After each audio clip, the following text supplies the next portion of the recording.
Muy buenos días, hermanos. Estoy muy contento porque recientemente terminamos el curso Deseando el Reino, impartido por el doctor José Luis Guerrero Salazar. Un curso muy interesante y constructivo acerca del carácter formativo y cultural de la liturgia cristiana. Si te lo perdiste, no te preocupes. Voy a dejarte aquí arriba un enlace a la lista de reproducción para que puedas mirar cada una de las 5 entregas de este interesante curso. Igualmente, no quiero dejar de mencionar que estará disponible en la librería de la iglesia el volumen sobre el cual se basó el curso. Este libro se llama Deseando el Reino y es de James K. Smith. Está aquí y si te interesa puedes pedir informes directamente a la página de la iglesia cuyo link te dejo en la descripción. Bueno, dejando a un lado el comercial, el curso que acaba de impartir el hermano Guerrero sentó las bases de lo que estos 3 domingos vamos a analizar. Y esto es la cosmovisión cristiana. El hermano Guerrero mencionó una frase muy interesante. Él dijo que los seres humanos somos seres que contamos historias. Y somos seres que contamos historias porque concebimos nuestra realidad en términos narrativos. ¿Por qué? Porque la base sobre la que se estructura nuestra realidad está condicionada por 2 dimensiones, espacio y tiempo. En ese sentido, todas las cosmovisiones son un intento de explicarnos la historia o entiéndase la narrativa de nuestra realidad. Y los cristianos no somos la excepción, tenemos una cosmovisión muy particular. ¿Quieres conocerla? Te invito a que te quedes hasta el final de este video.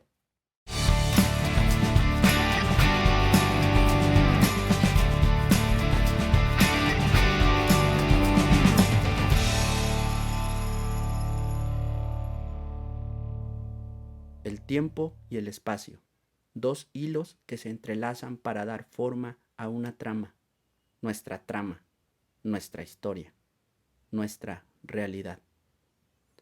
Inmersos en ellos, nosotros somos como peces en el agua. Fuera de ellos experimentamos la sensación de extravío. Todas las historias que nos contaron de niños comienzan con el tiempo. Había una vez.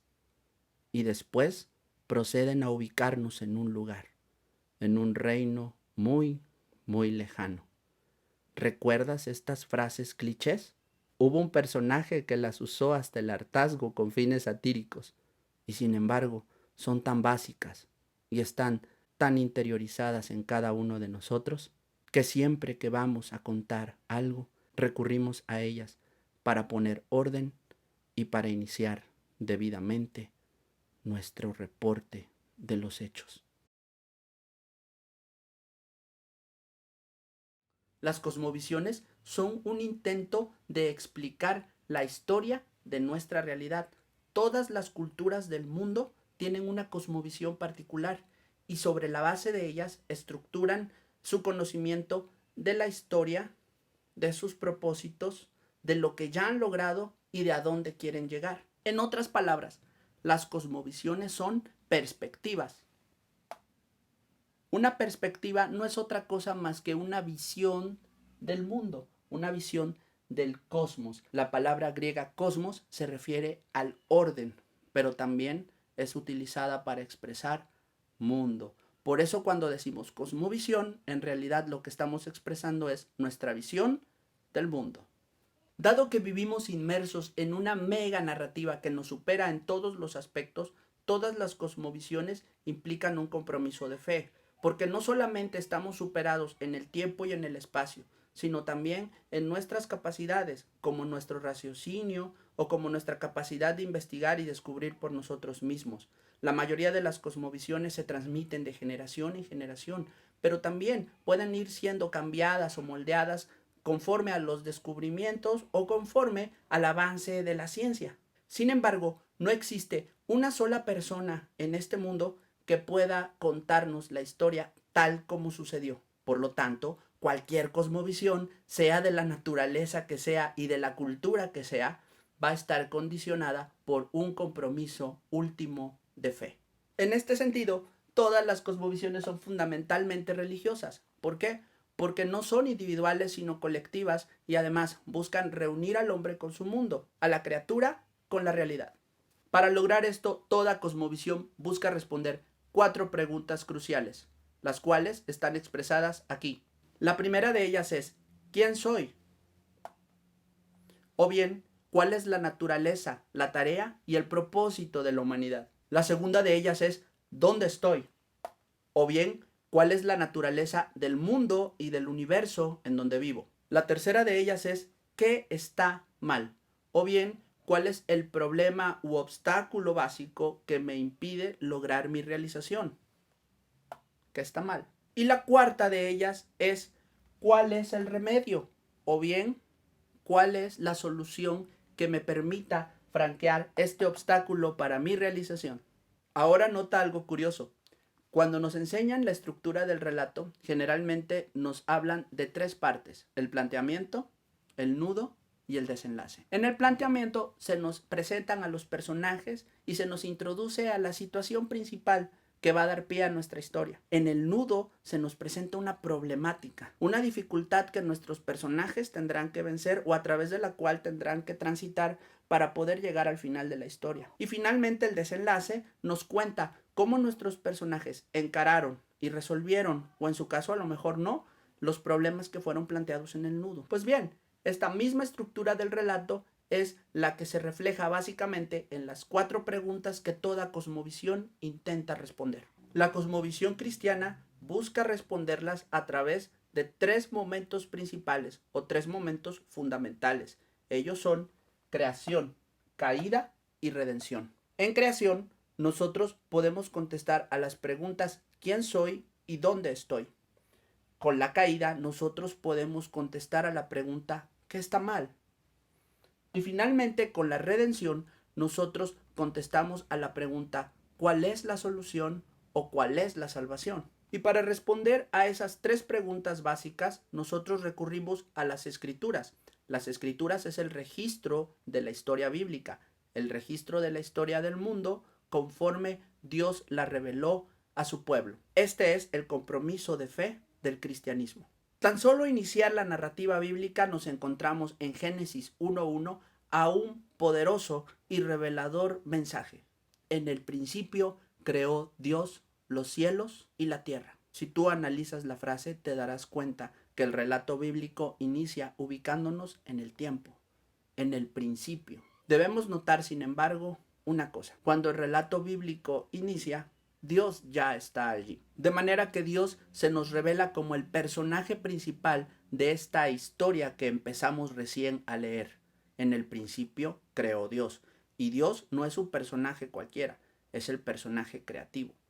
Él inicia creando 2 dimensiones principales, la dimensión celestial y la dimensión terrenal o material. A partir de ese momento, la narrativa de Génesis capítulo 1 se ocupa en describirnos cómo Dios da orden y forma a toda la creación terrenal, empezando por la luz, la separación de las aguas de la tierra seca, la creación de las plantas, de los animales y finalmente del hombre. Y finalmente el capítulo 1 de Génesis cierra con un significativo enunciado. Vio Dios todo lo que había hecho y he aquí, era bueno en gran manera. De manera que del capítulo 1 de Génesis podemos extraer al menos 3 lecciones. La primera de ellas es que Dios creó todo lo que existe. La segunda de ellas es que Dios creó al hombre. Y la tercera es que todo lo que Dios hizo es bueno. Y no solamente bueno, bueno en gran manera. Pero las declaraciones anteriores solo responden a la pregunta ¿dónde estoy? ¿Y dónde estamos? Bueno, estamos en el mundo de Dios. El mundo que Dios hizo. Dios creó los cielos y la tierra y los hizo buenos en gran manera. Sin embargo, para responder a la pregunta ¿quién soy? Es menester avanzar en nuestra lectura para que podamos encontrar una descripción más detallada acerca de cómo creó Dios al hombre. Podemos investigar en los últimos versículos de Génesis capítulo 1, pero también en todo el capítulo 2 de Génesis, acerca de la forma en que Dios hizo al hombre. Esto responderá nuevamente la pregunta ¿quién soy? Dios hizo al hombre a imagen de él. En ciencia, justicia y santidad, nos dice el Catecismo Menor de Westminster. Esto quiere decir que si bien Dios no se parece físicamente a nosotros, ya que Él es espíritu, Él no tiene un cuerpo como el nuestro, Nosotros estamos hechos para reflejar el carácter de Dios, sus perfecciones. Recuerda que Pedro dice que nosotros fuimos llamados de las tinieblas a la luz para anunciar las virtudes de aquel que nos llamó.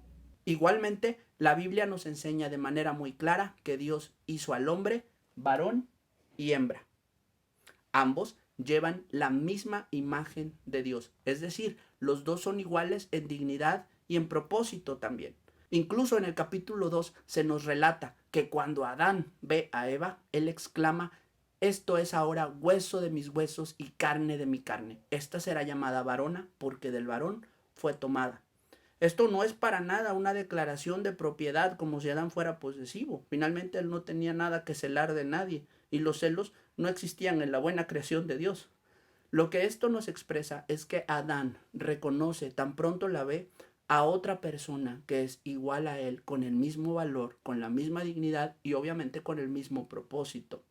Y si le pone varona, tampoco es con el afán de denostarla, sino de reconocer la igualdad en dignidad que existe entre el hombre y la mujer. Por último, el capítulo 2 de Génesis también nos enseña que Dios le entregó al hombre dominio sobre toda la creación. Esto lo podemos constatar además en el Salmo número 8, que dice respecto al hombre: le hiciste poco menor que los ángeles y lo coronaste de honra y de gloria. Le hiciste señorear sobre las obras de tus manos. Todo lo pusiste debajo de sus pies. Ovejas y bueyes, todo ello, y asimismo las bestias del campo, las aves de los cielos y los peces del mar, y todo cuanto pasa por los senderos del mar. Así que el hombre le fue otorgado dominio sobre toda la buena creación de Dios. Ahora quizá te preguntarás: ¿y para qué le dio Dios dominio al hombre sobre todas las criaturas y sobre toda su buena creación? Bueno, existe algo que conocemos como el mandato cultural y está reflejado en Génesis capítulo 2. Allí Dios pone a Adán en el jardín del Edén para que lo labre, lo cuide y lo trabaje, y además para que nombre a todas las criaturas que él creó. Esto refleja dos cosas. En primer lugar, el trabajo no es un castigo de Dios para el hombre, sino más bien es una misión que Dios le da al hombre. Dios no hizo una criatura según su propia imagen en ciencia, justicia y santidad, pero principalmente en ciencia ahorita, para que todo ese potencial esté desperdiciado. Él hizo al hombre en ciencia para que el hombre, con esa ciencia que refleja la ciencia de Dios, la imagen de Dios, cuidara y desarrollara el jardín. De manera que el jardín estaba destinado al progreso, el jardín estaba destinado a la civilización, el jardín estaba destinado para el hombre, para que una vez que el hombre se reproduzca, que es también parte del mandato: multiplicaos, fructificad y henchid la tierra, pudiera esa imagen de Dios replicarse por 2, por 3, por 1000, por 10,000, por 1,000,000, por millones de millones. ¿Para qué? Para que la tierra fuera llena de esa buena imagen de Dios y para que esa buena creación fuera explotada, desarrollada, pero más que explotada, que creo que no es una palabra adecuada, más bien diría desarrollada. Una tierra cuyo potencial sería transformado por la mano del hombre para la gloria de Dios. Hay un concepto muy importante aquí. Dios crea de primera mano todas las cosas, pero el hombre, que es creación de Dios, a su vez transforma la buena creación para hacer algo nuevo. Esto jamás deja de ser creación de Dios, puesto que el hombre es a través de Dios, porque en él vivimos y nos movemos y somos, como dijo el apóstol Pablo. De manera que el desarrollo cultural y el desarrollo de la civilización humana, destinado y bueno como era al principio, es parte de la buena creación de Dios. Finalmente, sojuzgar la tierra significa someter a toda la creación bajo su dominio, no con fines tiránicos, sino con fines de gobernar la tierra en el nombre de Dios para la gloria de Dios. De manera que ahora podemos entender que el hombre fue creado por Dios y que fue puesto como mayordomo de la buena creación de Dios. Delante de Dios, el hombre es siervo, es decir, él trabaja para Dios como mayordomo de su buena creación. Y además, delante de sus semejantes, de su mujer Eva y de su futura descendencia, el hombre está llamado a ser un custodio. Entonces, tenemos un triple papel del hombre en la buena creación de Dios. Él es un mayordomo, él es un siervo de Dios y él es un custodio de sus semejantes. La cosmovisión bíblica responde a las preguntas cruciales: ¿quién soy y dónde estoy? Más adelante veremos cuál es el problema. Vamos a abordar el tema de la caída. Al día de hoy vamos a dejarlo aquí, pero yo quisiera hacer notar que la historia bíblica moldea nuestra fe, moldea nuestra visión de mundo y nos proyecta al futuro. Si la visión bíblica no está moldeando la manera en que tú concibes el universo, te aseguro que habrá otro relato que lo esté haciendo. Por lo tanto, si tú eres creyente, debes permitir que la palabra de Dios transforme tu entendimiento. El llamamiento en Romanos 12:2 se cumple cuando nosotros asumimos el compromiso de fe reflejado en el relato bíblico. No tenemos tantas opciones como creyentes. ¿En dónde vas a poner tu fe? Esa es la pregunta que te dejo para la siguiente exposición. Que el Señor te bendiga.